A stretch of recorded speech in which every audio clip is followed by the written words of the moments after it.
Uneducated mother, she stood by me कि भाई मुझे नहीं पढ़ने दिया है, मैं अपनी बेटी को पढ़ाऊंगी।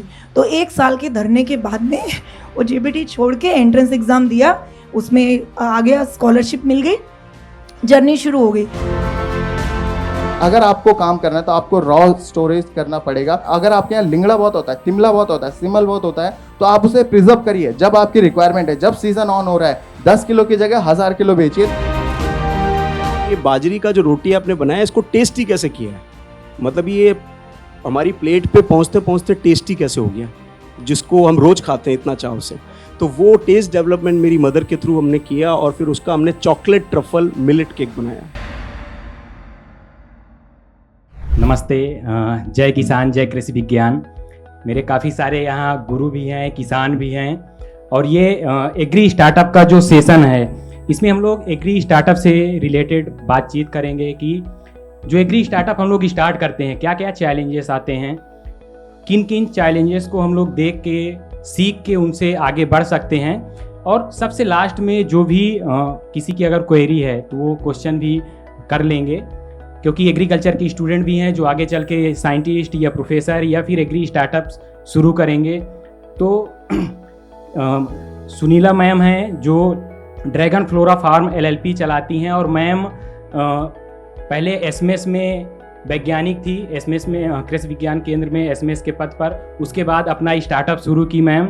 और उनके बगल में सूरज रावत जी हैं जो भू कृपा चलाते हैं, फाउंडर हैं भू कृपा के, और जो पहाड़ी उत्पाद होते हैं उनको प्रमोट करते हैं, जो पहाड़ों में होते हैं उनको कंजम करके और उनको उनके बाई प्रोडक्ट बना के वो करते हैं। और अमित जी हैं जो, अगर आप सुने होंगे कि मिलेट्स के केक के बारे में अगर सुने होंगे, इंटरनेशनल ईयर ऑफ मिलेट्स जब हुआ तो संसद भवन में इन्होंने मिलेट्स का केक, बाजरा का केक माननीय प्रधानमंत्री जी से उसको कटवाया। तो काफ़ी योगदान रहा है जब इंटरनेशनल ईयर ऑफ मिलेट्स शुरू हुआ। तो हम लोग मैम से शुरू करते हैं। मैम, जैसे जो भी एग्री स्टार्टअप है, अगर हम आपके जर्नी की बात करें तो आप बीएससी, एमएससी, पीएचडी की, उसके बाद एग्रीकल्चर में आप जॉब भी की, फिर जॉब के बाद किस तरह से आप, और क्या वजह रही कि आप अपना स्टार्टअप शुरू की, और खासकर से फार्मिंग में ही, और फार्मिंग में भी वो जो हमारे देश में ड्रैगन फ्रूट है जिसके लिए आजकल बहुत ज़्यादा प्रचलन में है और लोग उसे सुपर फूड भी कहते हैं। बहुत बहुत धन्यवाद आपका। सबसे पहले आप सभी को नमस्कार, और मैं बहुत आभारी हूँ किसान ऑफ इंडिया की कि मुझे आप सभी जो जाने माने किसान हैं और प्रेरणा स्रोत है आप लोग, आपसे मिलने का मौका मिला।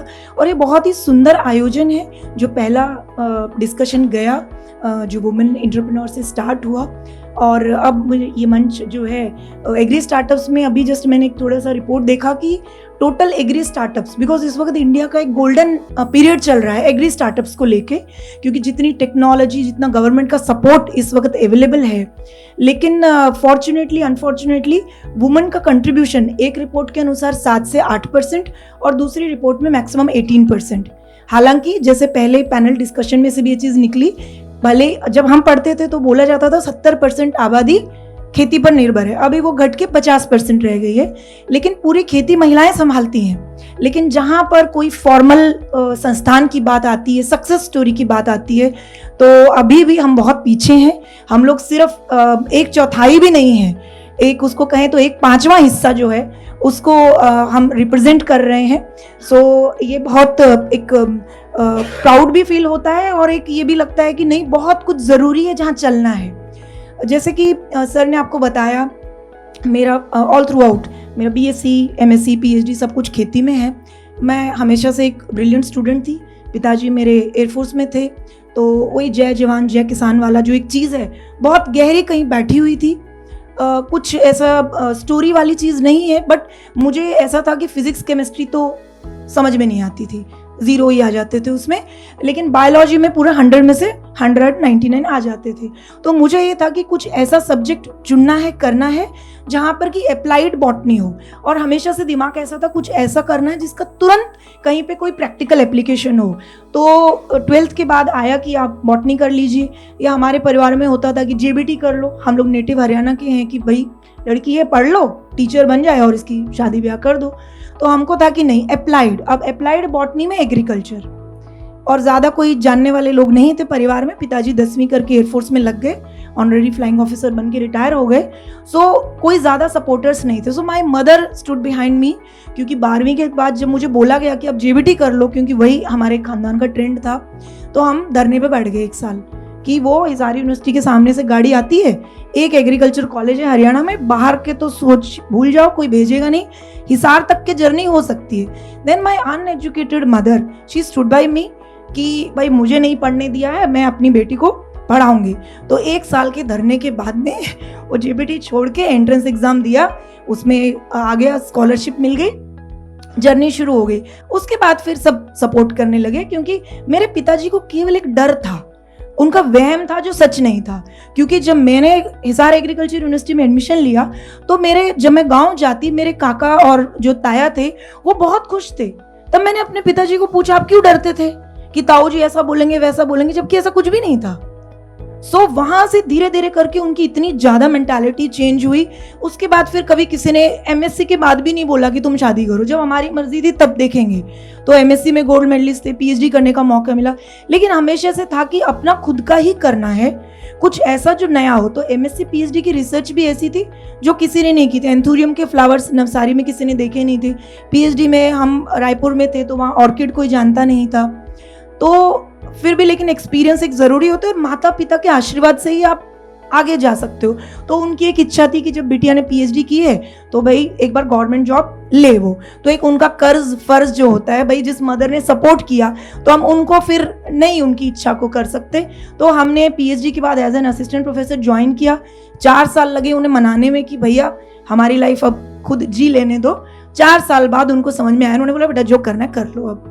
तो हमने 4 साल गवर्नमेंट जॉब की, फिर हम टाटा केमिकल्स में चले गए प्रैक्टिकल एक्सपीरियंस लेने। 4 साल कॉर्पोरेट का एक्सपीरियंस लेकर के बहुत अच्छे मेंटर्स गाइड्स मिले। 2019 में हमने अपना ये एग्री स्टार्टअप स्टार्ट किया। अब बात आती थी कि एग्रीकल्चर में जाना क्या चुने, पूरा एनालिसिस किया। ग्रास रूट लेवल पे हम 2004 से जुड़े हुए थे कि फार्मर की समस्या क्या है। तो हम 2004 से ही किसानों के फील्ड पे जाना, खुद के खेत में काम करना। कि सबसे बड़ी प्रॉब्लम आती थी किसानी घाटे का सौदा है, किसानी की कोई इज्जत नहीं करता, किसान लड़का होगा तो उससे कोई लड़की शादी नहीं करेगी। तो हमको था कि ऐसा किसान बनना है, सूट बूट वाला किसान, कि आपकी लोग इज्जत करें, लोग हाथ जोड़ के आपके घर के बाहर खड़े हों। अब जितने हमारे फॉलोअर्स हैं, जितने बच्चों को हमने मेंटरशिप दी, उनको एक है कि मैम वो सब सूट बूट पहन के खेती किसानी करते हैं, क्योंकि उनको एक ही चाव होता था। हम लोग जब हिसार यूनिवर्सिटी में पढ़ते थे, एक बार इर्री का वहाँ पे एक टीम आई, तो हमने देखा कि पूरे कैंपस में एकदम हलचल बढ़ गई। क्या देखने जा रहे हैं लोग कि वहाँ से अंग्रेज आए हैं, मेल फीमेल दोनों हैं, वो बड़े सुंदर दिखते हैं। वो किसान ऐसे हैं कि उन्होंने टोपी पहनी है, शॉर्ट्स पहने। तो हमने कहा इंडिया में कौन रोकता है? अगर आपको ये लगता है कि भाई एडवांसमेंट की पहचान सूट बूट पहनना, शॉर्ट्स पहनना, टोपी पहनना है, आपको कौन रोक रहा है? आप टोपी पहन के, शॉर्ट्स पहन के अपने खेत में जाइए, कुछ भी प्रॉब्लम नहीं है। और डिजिटल मीडिया ने सब कर दिया।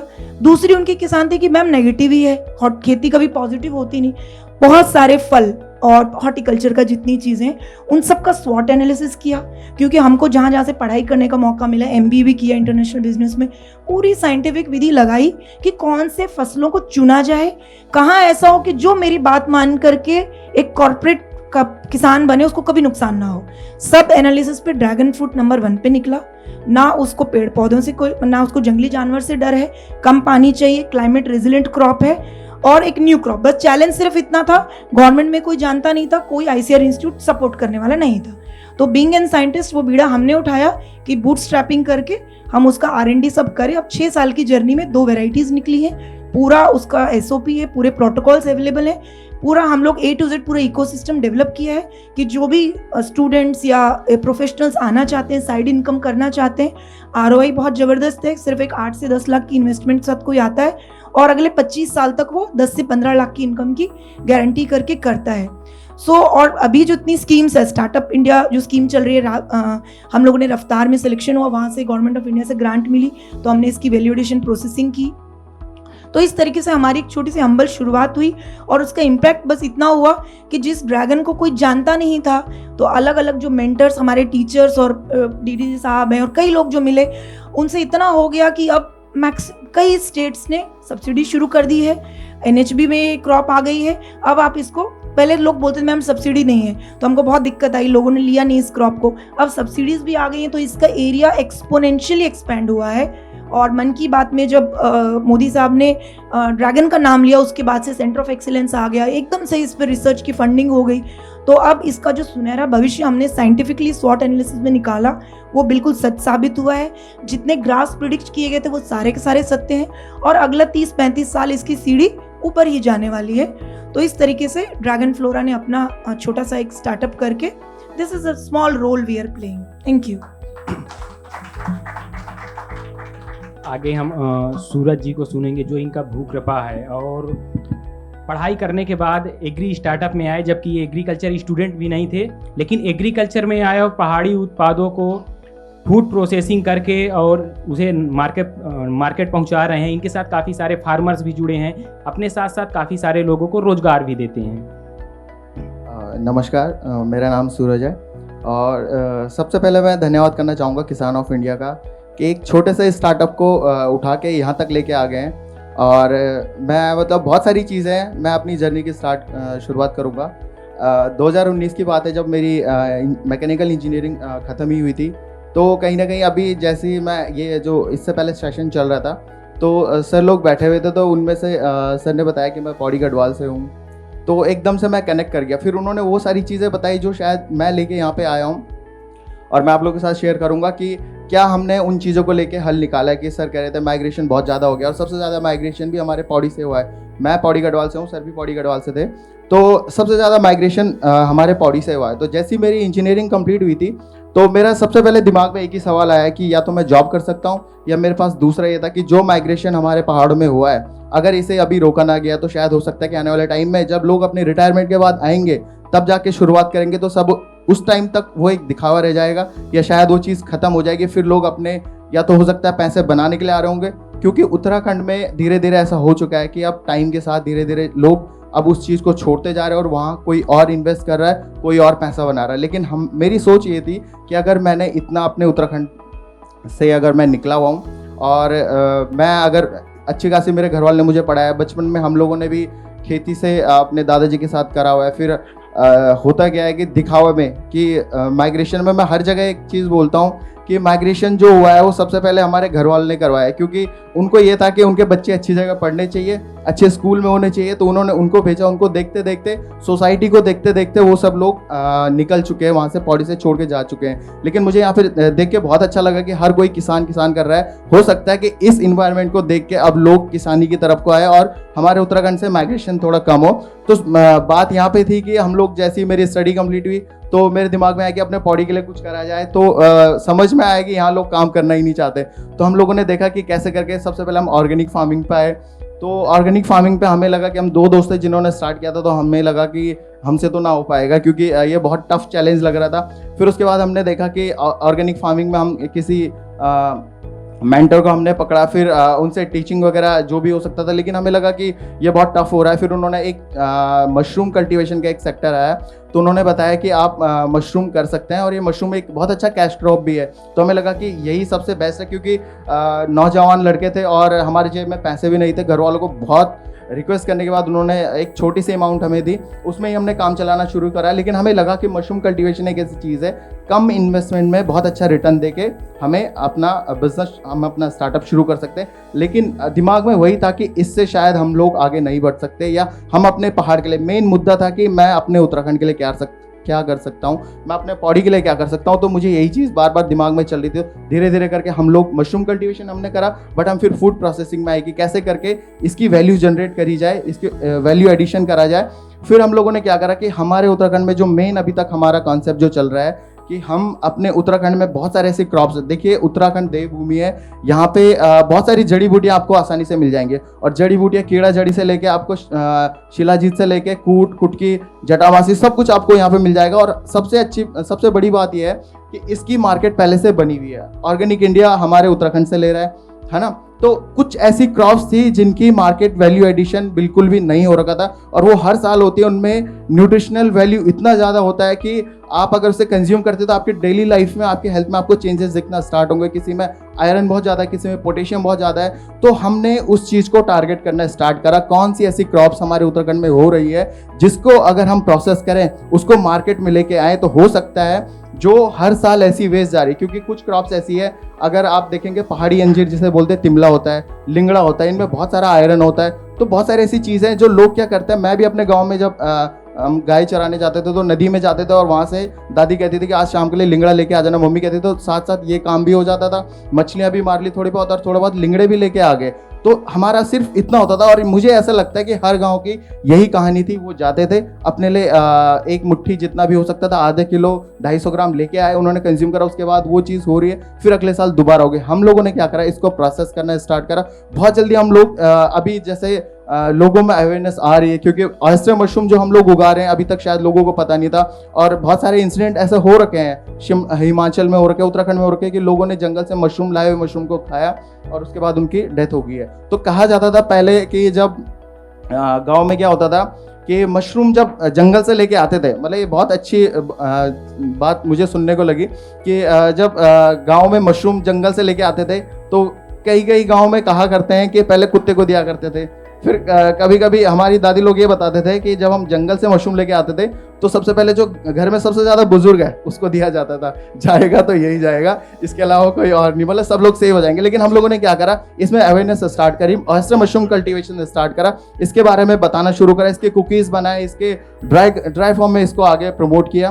तो इस तरीके से हम लोगों ने क्या करा, मशरूम को एक तो पहाड़ों में कि अगर हम लोग कर रहे हैं, सबसे बड़ी प्रॉब्लम यह है कि पहाड़ों में कोई काम करना नहीं चाह रहा। अगर आप कर रहे हैं तो शायद हो सकता है आप अपने लिए कर रहे हैं। अगर मैं यहाँ पे आ गया हूँ, मैं अपने जिस क्षेत्र में मैं देहरादून में काम कर रहा हूँ, हो सकता है कि मैं जितने फार्मर्स तक पहुँच सकता हूँ उतने लोगों को मैं बता रहा हूँ जहाँ तक मेरी बात जा सकती है। लेकिन मुझे ऐसा लगता है कि इसके ऊपर अभी और काम करना बाकी था। हम लोगों ने अपने पहाड़ों से हर जगह से कलेक्ट करना स्टार्ट करा, जो ऐसी क्रॉप्स थी जिसकी वैल्यू मार्केट में बहुत कम थी या लोग जानते नहीं थे, तो हमने उसको अपने भूकृपा ब्रांड में ऐड करना स्टार्ट करा।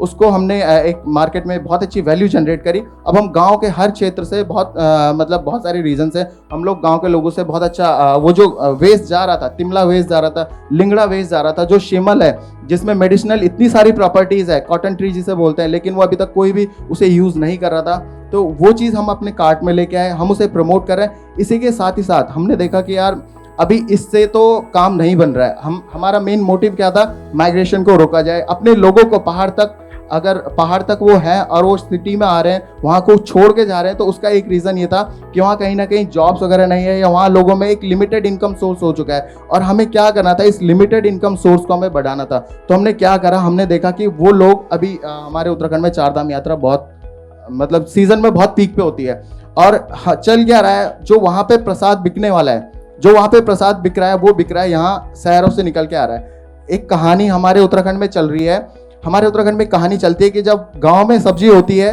वो सब्जी पहले मार्केट जाएगी, फिर मार्केट से आएगी, तब जाके गांव के लोग खरीदेंगे। ऐसा कॉन्सेप्ट पहाड़ों में चल रहा है। तो सेम यही जो हमारे चारधाम में, जो हमारे चारधाम है, वहाँ पे भी जो प्रसाद था वो क्या हो रहा था, मार्केट यहाँ से शहरों से खरीद के ले जाया जा रहा था और वहाँ आसानी से बिक रहा था। लेकिन हमने क्या करा, पहाड़ में लोगों को, अब हमने सोचा था कि हम लोग पहाड़ के लोगों के लिए कुछ करेंगे, तो हम लोग वहीं के लोगों में एक अर्निंग सोर्स डेवलप करना है। अभी देखो पैसा तो बना लिया हमने, प्रोसेसिंग कर ली, कल्टीवेशन हम लोग कर रहे हैं, मार्केटिंग कर रहे हैं, तो हम गांव के लोगों से तो खरीद रहे हैं, लेकिन लिमिटेड लोगों से खरीद रहे हैं, लिमिटेड गांव से खरीद रहे हैं। तो पैसा तो हमने बना लिया, लेकिन लोगों में अभी कहीं ना कहीं उन्हीं के टैलेंट से, उन्हीं से पैसा बनवाना, ये काम करना बाकी रह गया था। तो हमने क्या करा, 1000 से 1500, अभी महिलाओं के बारे में बहुत सारी चर्चाएं चल रही थी, तो हमने क्या करा कि जो 1000 से 1500 महिलाएं हमारे गांव में, हमारे क्षेत्र में, जैसे चमोली रीजन में हो गया, हमारे पिथौरागढ़, बागेश्वर इस क्षेत्र में हो गया, जहां चारधाम का बहुत अच्छा ट्रेंड है, जिधर से चारधाम का रूट जाता है। तो आप लोग भी अगर चारधाम आते होंगे तो कहीं ना कहीं आपके मन में ये रहता होगा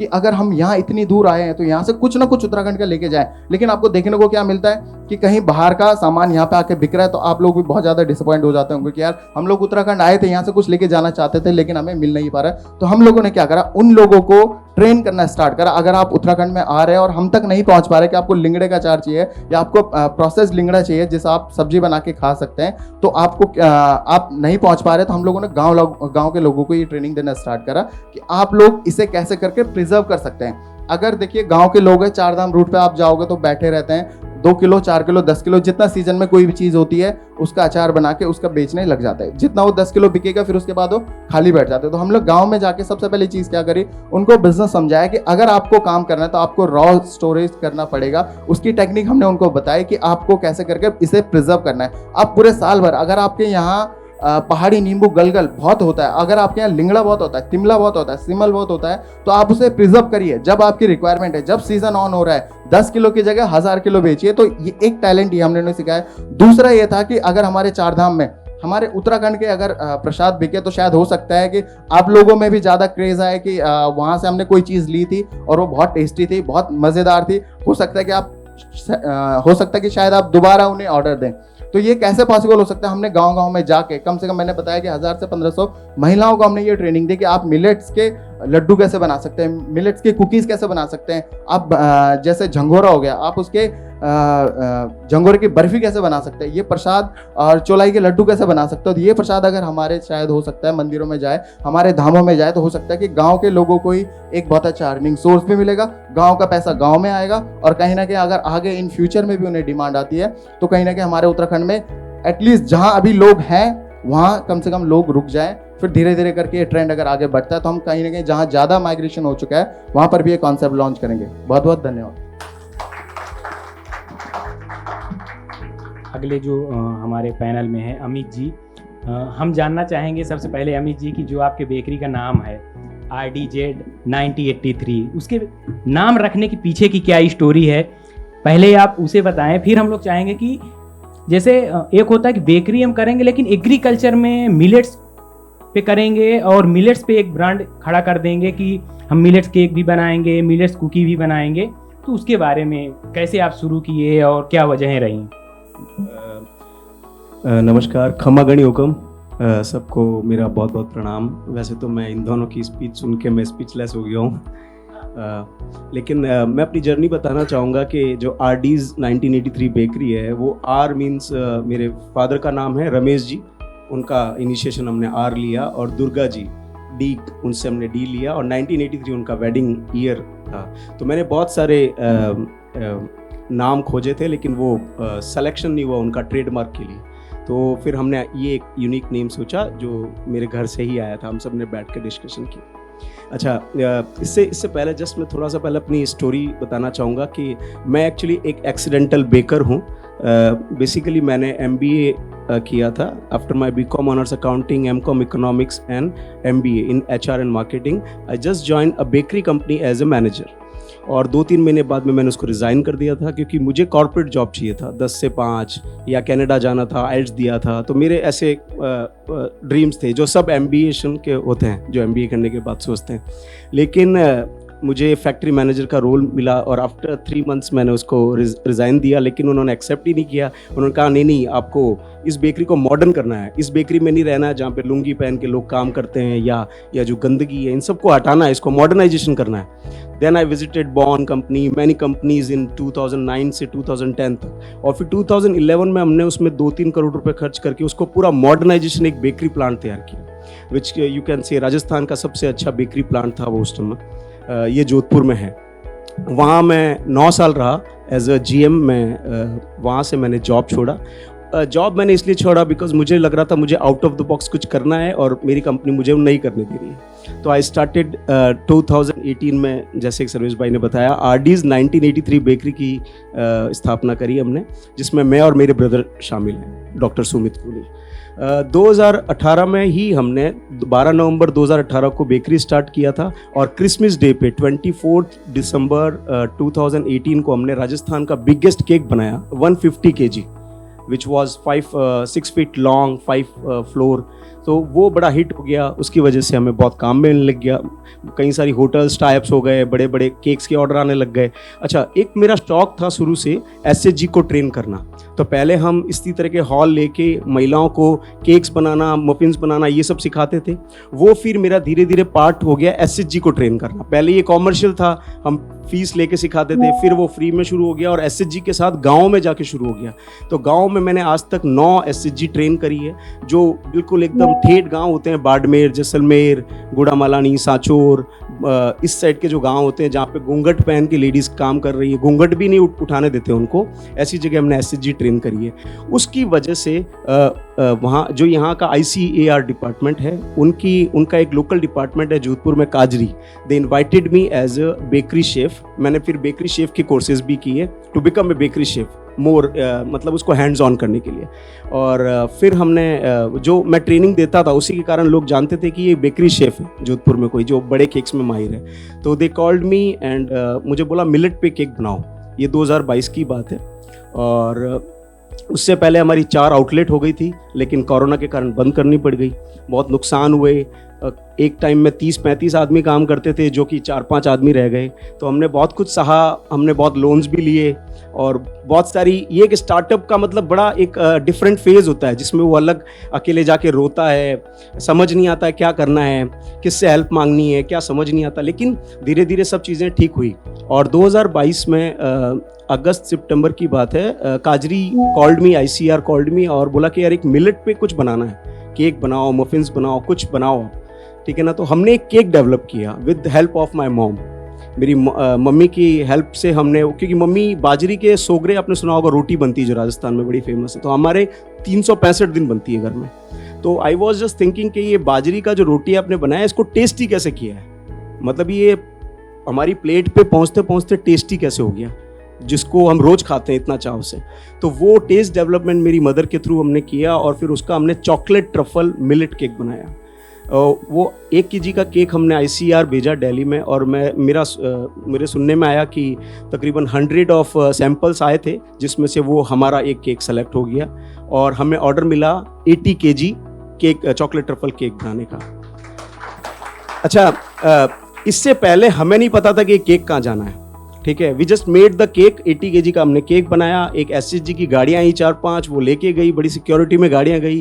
कैलाश जी चौधरी उस समय हमारे मिनिस्टर हुआ करते थे राजस्थान के, वो लेके गए थे इटसेल्फ वो केक, और वो पार्लियामेंट में कट हुआ। 20 दिसंबर 2022 को मेरे पास में एक फ़ोन आया कि डायरेक्टर साहब का कि आप एक मैसेज भेज रहा हूँ, जस्ट को खोल के देखिए। तो आई जस्ट स्टार्टेड, तो DD नेशनल का वो था, लिंक था, आई जस्ट ओपनड इट, और उसमें PM सर केक कट कर रहे हैं, कृषि मंत्री तोमर सर केक कट कर रहे हैं, and I was like shocked कि मैंने कहा अरे यार थोड़ा टाइम देते हैं, हम इसको बेस को अच्छा करते और अच्छा करते। तो आई वाज लाइक दैट।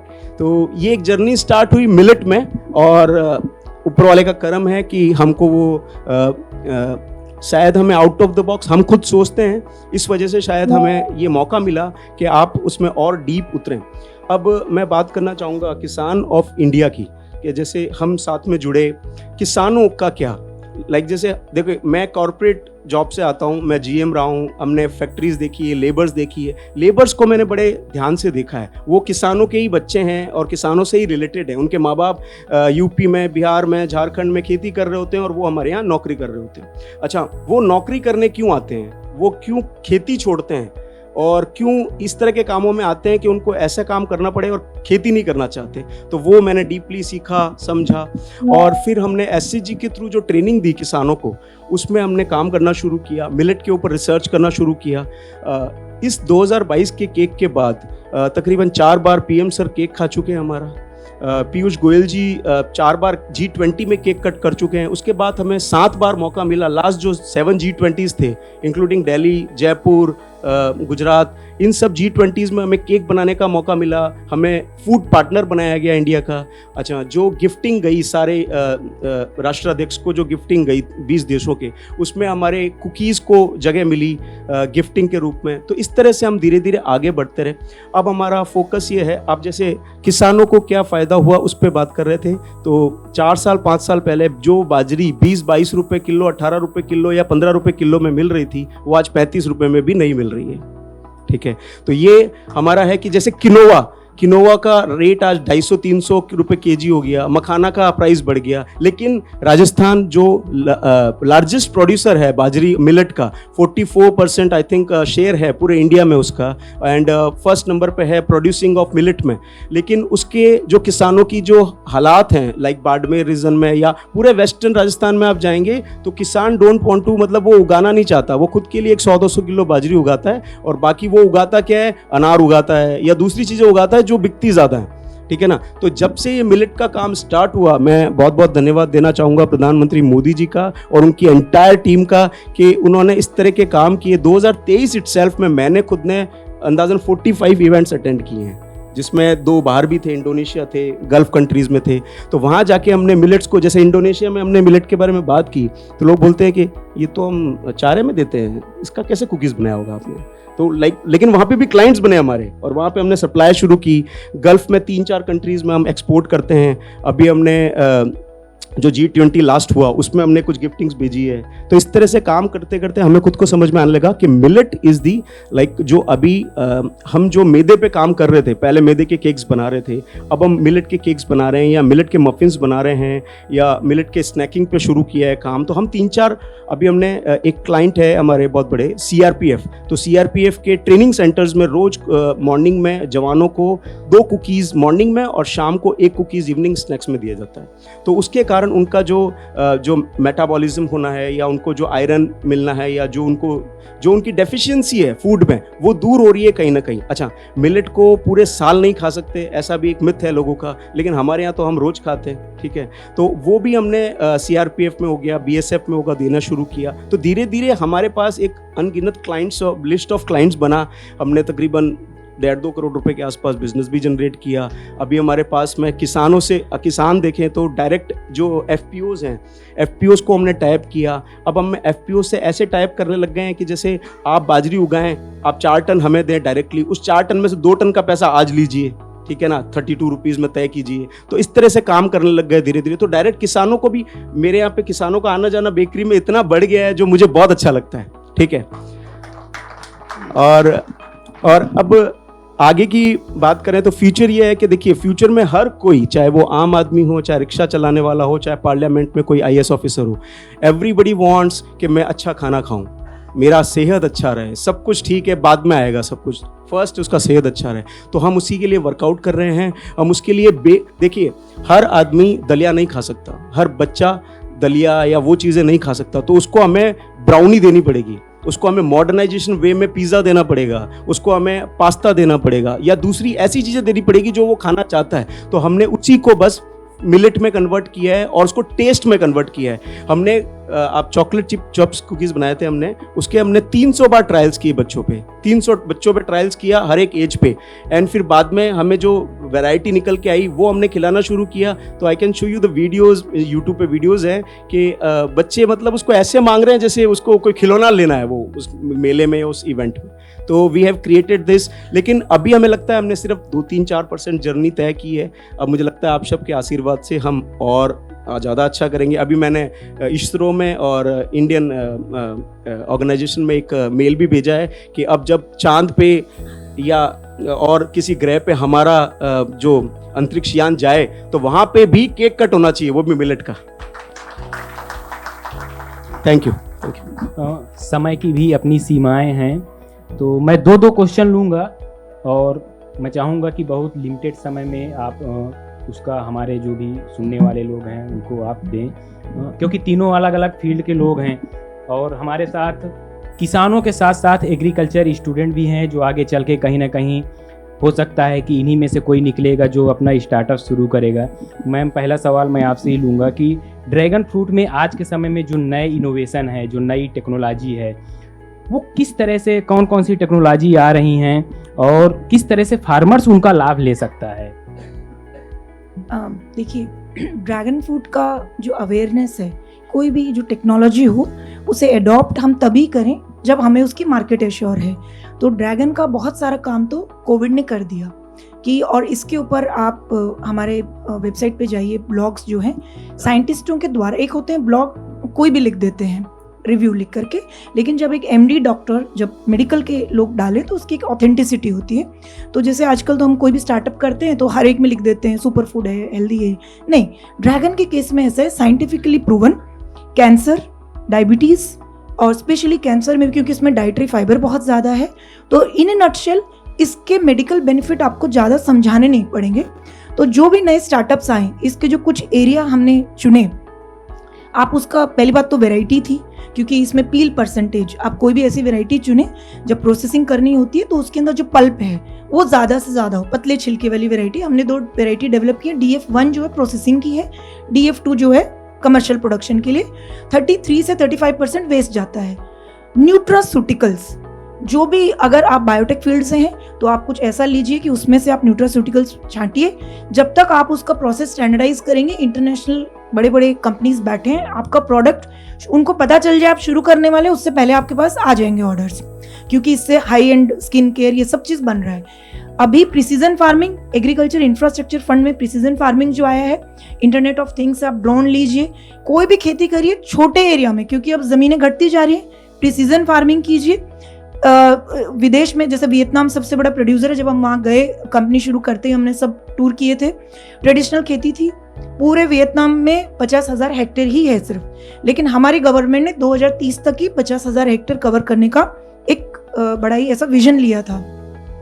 सो जो आप खेती करें ट्रेडिशनल ना करें कि फैला करके पूरे 1 एकड़ में 2000 पोल आपने लगा दिए, 2000 पौधे।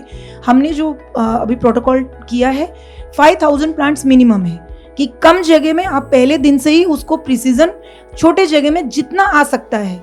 इट इज़ जस्ट लाइक, आप ज़्यादा डिटेल में जाइए हमारे ब्लॉग्स पर, उस पर कि आपने एक 2 BHK फ्लैट बनाया है तो 2 BHK में जितने लोग रहना चाहिए उतने को रखिए वहाँ।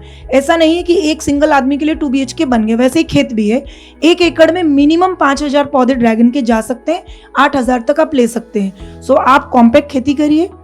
न्यूट्रास्यूटिकल्स, वैल्यू एडेड प्रोडक्ट्स में सारा जब आप गूगल करेंगे इंटरनेट पे ही सब जा रहा है। उसको फ्रीज ड्राई हो चुका है, उसके केक, उसका आपका फ्रीज ड्राई चिप्स बन चुके हैं, पाउडर है, सब है। इंडियन ब्रांड अभी कोई बहुत बड़ा नहीं है। हम लोग फ्री में ट्रेनिंग देते हैं। FPOs कोई यदि हैं जिन्होंने ऑलरेडी फार्मर्स को मोटिवेट कर रखा है, दे कैन कॉन्टेक्ट अस। हम लोग उनको पूरा उनके घर पे ही ट्रेनिंग देते हैं ताकि वो अच्छा प्रोडक्शन लेकर के आएँ। तो हमने अभी रेडी टू सर्व ड्रिंक बनाया है, जैम बनाया है, ये सब उसके साइंटिफिकली स्टैंडर्डाइज प्रोडक्ट्स हैं। तो जो भी कोई उसको स्केल अप करके बनाना चाहे वो सब ट्रेनिंग्स ले सकते हैं। एग्री इंफ्रास्ट्रक्चर फंड का आप यूज़ करिए, और भी NHB में भी अभी गवर्नमेंट ऑफ इंडिया ने स्टार्ट किया। So you can take anything, और जिसको किसी भी एस्पेक्ट पे ट्रेनिंग लेना है वो ड्रैगन फ्लोरा फार्म से आप कांटेक्ट करिए, चाहे आपको नर्सरी बनानी है कि फार्मिंग करनी है कि वैल्यू एडिशन करना है। We are with you at all the stages. Thank you जी। सूरज जी, जैसे एग्रीकल्चर सेक्टर में भी है कि एग्रीकल्चर में भी हम क्या सेक्टर चुने जहाँ पे ज़्यादा स्कोप दिखता हो। जब हम एग्री स्टार्टअप्स की बात करते हैं तो आपको क्या लगता है और आपका क्या एक्सपीरियंस रहा है कि एग्रीकल्चर में भी अगर कोई फार्मर या एग्रीकल्चर स्टूडेंट या कोई भी अगर स्टार्टअप शुरू करना चाहता है तो किन फील्ड्स में अभी एग्रीकल्चर के स्टार्टअप्स का ज़्यादा स्कोप दिख रहा है? देखिए, जैसे मैं फूड प्रोसेसिंग से हूँ, तो अभी पहले सेशन में मैम ने बताया कि अगर जितना वैल्यू एडिशन करेंगे उतने ज़्यादा उस प्रोडक्ट की वैल्यू भी बढ़ेगी और आपके पास एक टाइम भी मिल जाता है, थोड़ा रिस्क फैक्टर कम हो जाता है। मतलब मैं तो यही सोच के आया था कि यार इतना सारा मशरूम मंडी कैसे ले जाऊँ, अचार बना लेता हूँ, तो थोड़ा सा बेचने का टाइम भी मिल जाएगा। और देखते देखते कहानी यहाँ तक आ गई कि मतलब हम लोग इसी सेक्टर में निकल चुके हैं। तो फूड प्रोसेसिंग मुझे एक ऐसा सेक्टर लगता है, या आप किसी भी प्रोडक्ट में देखो, कल्टीवेशन तो चल ही रहा है, आप कुछ भी चीज़ जैसे सर काम कर रहे हैं और बहुत सारी चीज़ें हो रही है, लेकिन अगर आप उसका जैसे कुछ ना कुछ वैल्यू एडिशन अगर करेंगे तो फूड प्रोसेसिंग एक ऐसा सेक्टर है जिसमें आप वैल्यू एडिशन करके उस प्रोडक्ट की आप मुंह मांगी कीमत ले सकते हैं। चाहे आप उसको अगर आप प्रिजर्व करके बेच रहे हैं, आप उसको पिकलिंग करके बेच रहे हैं, आप उसको कुकीज़ बना के बेच रहे हैं, किसी भी फॉर्म में बेच रहे हैं, तो मुझे ऐसा लगता है कि अगर कोई भी जैसा हम लोग देहरादून से, तो वहाँ पे बहुत सारे मतलब एग्रीकल्चर के कॉलेजेस हैं, तो वहाँ पे जो भी बच्चे हमारे पास आते हैं तो हम उन लोगों को एक ही चीज़ बताते हैं कि देखो हम तो मैकेनिकल इंजीनियरिंग से थे, तो इंजीनियरिंग के अलावा बाकी सब काम कर लेते हैं, लेकिन एग्रीकल्चर एक ऐसा सेक्टर है जहाँ पर मैं जब भी उनसे मिलता हूँ तो उनको कॉलेज से कुछ ना कुछ इतनी सारी चीज़ें, एपीकल्चर हो गया, उनको फूड प्रोसेसिंग हो गया, एग्रीकल्चर में बहुत सारे ऐसे सेक्टर्स हैं। और यहाँ तक कि मैं उन लोगों को एक चीज़ बताता हूँ कि आप लोग एग्रीकल्चर फील्ड से हो, बट एग्रीकल्चर में जितने भी स्टार्टअप्स हो रहे हैं वो एग्रीकल्चर बैकग्राउंड से नहीं थे, चाहे वो पेपर बोट हो गया, चाहे कोई सा भी हो गया।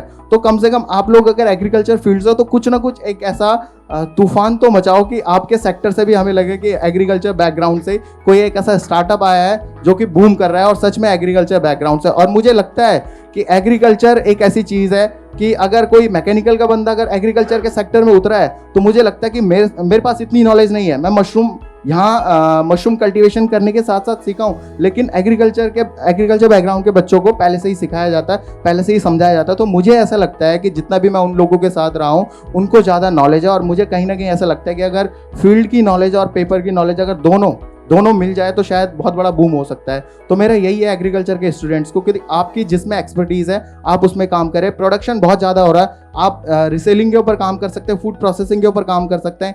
आप एक बहुत अच्छा प्लेटफॉर्म, जैसे हम लोग ऐसे चीज़ के साथ काम कर रहे हैं देहरादून में, तो हम लोग क्या करें, जैसे IIT रुड़की हो गया, वहाँ के अप्रोचेस हम पे आते हैं, हम लोग डायरेक्ट SHG के पास फॉरवर्ड करते हैं, आप इनका प्रोडक्ट फोटो शूट करिए, इनको कुछ नहीं आता है, आप इनका लेबलिंग बनाइए, आप इनका प्रोडक्ट को अच्छे तरीके से डिज़ाइन करिए, आप इनको एक ई-कॉमर्स प्लेटफॉर्म पे ले जाइए और कहीं ना कहीं बहुत अच्छा होगा। इनको भी, आपको भी रेवेन्यू मिल सकता है, आपको भी एक्सपीरियंस मिल सकता है, और महिलाओं को भी कहीं ना कहीं एक जैसे लखपति दीदी का ट्रेंड चल रहा है उत्तराखंड में, या पूरे मोदी जी द्वारा पूरे भारत में चल रहा है, तो कहीं ना कहीं इसी तरीके से वो लोग लखपति दीदी के टैग को ले सकते हैं जब वो अपने प्रोडक्ट को आगे कहीं ना कहीं प्रमोट करेंगे, अच्छे से डिज़ाइन लेबलिंग करेंगे। तो यही चीज़ है। और बाकी स्कीम्स बहुत सारी है। अगर किसी को स्टार्टअप करना है तो मुझे ऐसा लगता है कि मैं सोचता था कि यार मैं कैसे स्टार्टअप करूंगा, क्योंकि आपको अगर कहीं बड़ी फर्म से अगर इन्वेस्टमेंट लेनी है तो बहुत सारे डॉक्यूमेंटेशन वगैरह चाहिए होता है। तो बट यह है कि मुझे ऐसा लगता है कि गवर्नमेंट की बहुत सारी ऐसी स्कीम्स हैं कि अगर कोई स्टूडेंट अगर करना चाह रहा है तो उसके बाद बहुत सारे PMFME हो गया, फूड प्रोसेसिंग, PMEGP हो गया, जो छोटे छोटे स्टार्टअप्स को फंड करती है, और इसमें मतलब बहुत अच्छा सपोर्ट वो लोग प्रोवाइड करवा रहे हैं डिपार्टमेंट द्वारा। Thank you.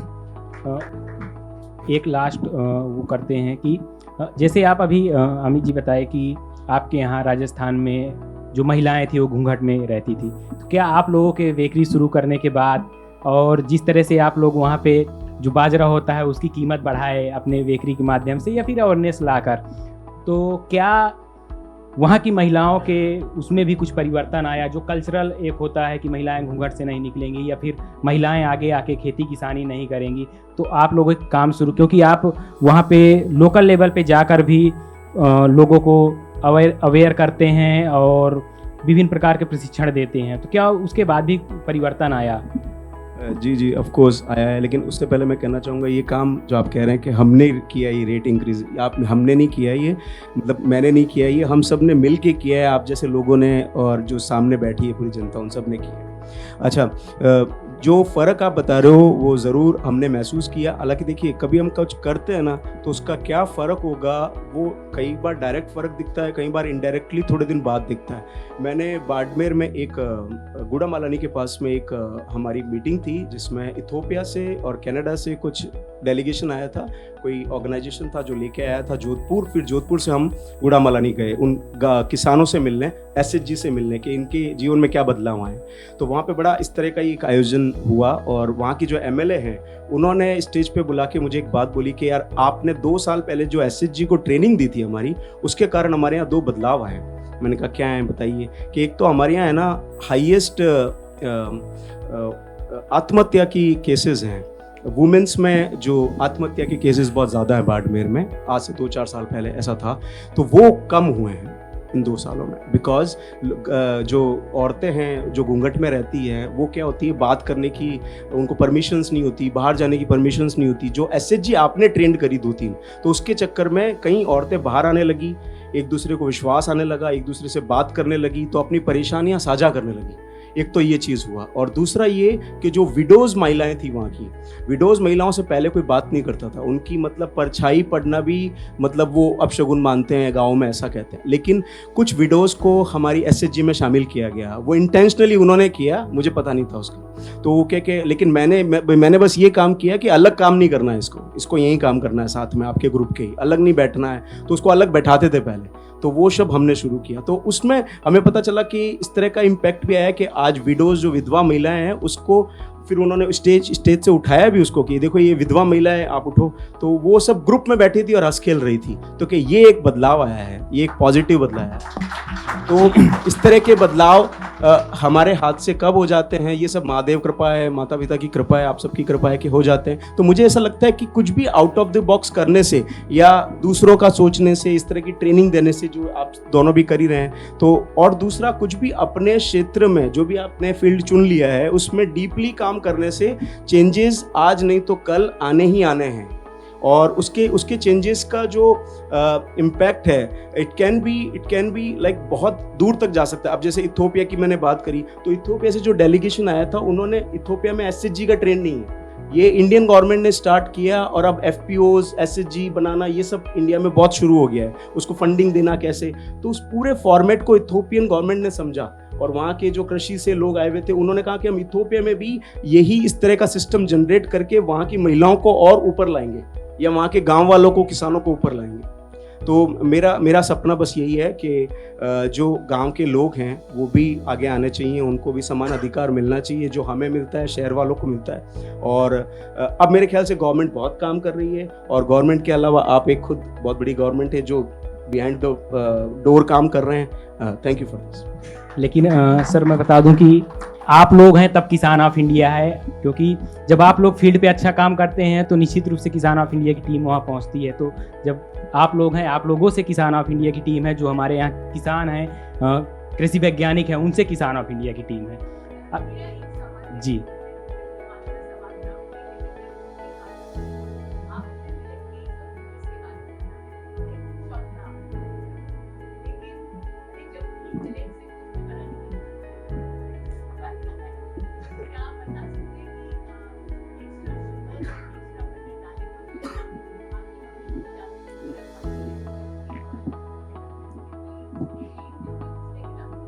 देखिए, जब ये मिलेट का काम हमें मिला था, मेरे ख्याल से अगस्त सितंबर में हमें मिला था, तो मैंने 1 महीना लगा दिया चॉकलेट ट्रफल। हम चॉकलेट ट्रफल ट्राई किया, वेनिला केक ट्राई किया, and it was not goes well. मतलब इतना ऑडोर टेस्ट था, खाते ही मतलब उसको तोड़ते ही वो बिखर रहा था। तो उसमें फिर पता चला, फिर रिसर्च शुरू किया तो उसमें ग्लूटेन नहीं है, इस वजह से ऐसा हो रहा है। फिर उसमें और एंजाइम्स नहीं है। तो देखिए ये रेसिपी है, प्रोसेस है अलग पूरा। I let you know everything. But हमारा एक टैगलाइन है, हमसे ये हर कोई पूछता है। एक सेक्रेटरी साहब थे जिन्होंने तो यहाँ तक कह दिया कि मैं चैलेंज करता हूँ, इस कुकीज़ में कुछ ना कुछ ऐसा है जो चिपका रहा है इसको, ठीक है। ये प्योर मिलेट का नहीं हो सकता, बिकॉज वी इन्वेंटेड, या ये कह सकते हैं कि हमने वो ग्लूटेन फ्री कुकीज़ डेवलप किए पूरे, और 100% पर्ल मिलेट पे ही किए हमने, क्योंकि हमारे पास बाजरा पीछे उगता है गली में हमारे। तो हम क्यों आंध्र प्रदेश से या साउथ से हम दूसरा मिलेट लेके आए, तो हमने उसी को सपोर्ट करना शुरू किया। और मेरा ऐसा नहीं है, मैं तो अब तो रागी, ज्वार, हमने कोदो पे भी काम शुरू कर दिया है। तो हमारा एक टैगलाइन है हमारे प्रोडक्ट पे, our secret ingredient is love. So you बस वो आपको अंदर से लाना है। When you will work from inside, you will see, आपको पहले खुद जब बनाते जाएंगे, चीजें खाते जाएंगे, खुद को समझ आना शुरू हो जाएगा, तो चीजें सही हो जाएंगी।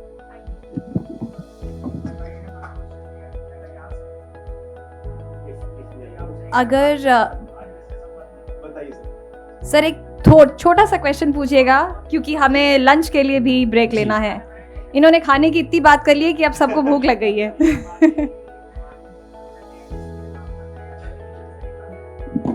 देखिए, बाजरे का पहले तो बाजरा हमारी पिक्चर में नहीं था 2018 से पहले, 2022 से पहले तो हमें पता ही नहीं था बाजरे का कुछ बन भी सकता है, क्योंकि हम तो जो चल रहा था उसी को चला रहे थे, उसी पे ही टर्नओवर इंक्रीज कर रहे थे, उसी पे ही काम कर रहे थे।